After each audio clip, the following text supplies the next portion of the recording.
So modules are very useful constructs in Python.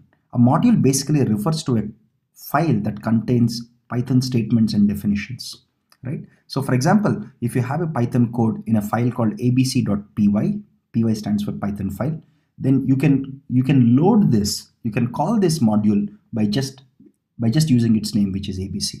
So what it does is, imagine if you're writing a big project where lots of people are writing code, right?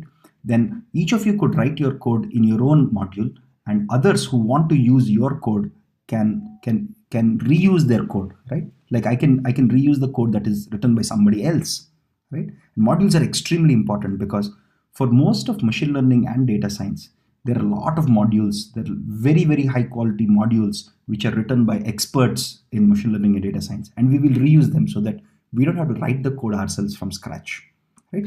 So let's understand how modules work and what are some of the important operations. We're just going to look at very simple operation, very simple modules, right? So you can import a module, which means you can actually start using a module in your code by using the import statement. When I say import example, it's basically going to import all the functions, all the variables, everything that we have in example in this module called, this is the module name. This is basically the module name.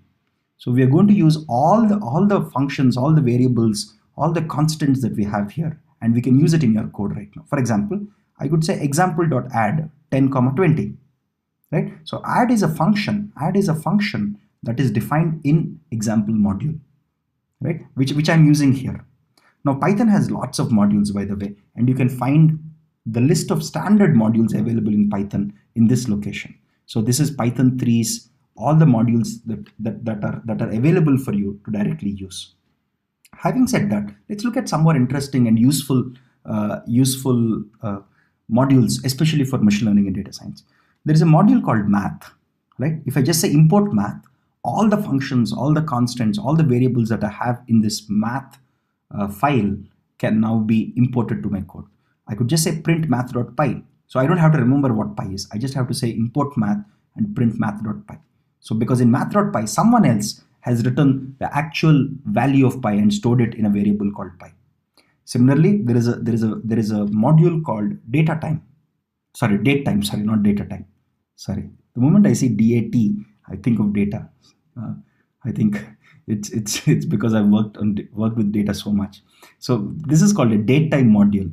So in datetime module, we have a very interesting function which is datetime.datetime.nav. What it returns us is basically tells us exactly what is the time right now, right? That's what the datetime module literally does, right? Of course, if you run it right now, you'll not get this date because this is a date probably in the past when I was doing this recording, right? Now, having said this, there are also other ways to import a module. Instead of just importing math, I can say import math as m.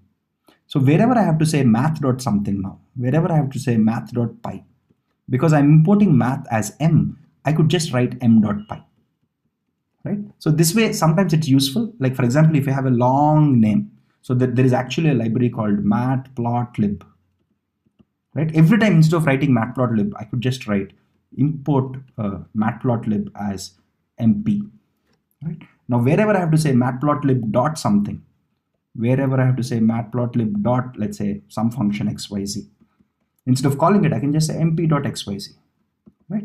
This will make writing code easier. That's it. There's nothing more fancy about it, right? So you can import with renaming. This is called renaming. I'm renaming math as m. Now there are other types of simple import functions. For example, if you do not want to import the whole module itself, but you want to import only one function or one variable or one type of data type from your whole module, right? You can do it. So you can say from datetime module import datetime, right? So because you don't want, so sometimes modules can be very large, sometimes modules can be large. In such a case, why load the whole module? All you need is probably one small part of a module. So just load that small part, right? For calling the datetime.now function, I don't have to import the whole datetime module. I just need this.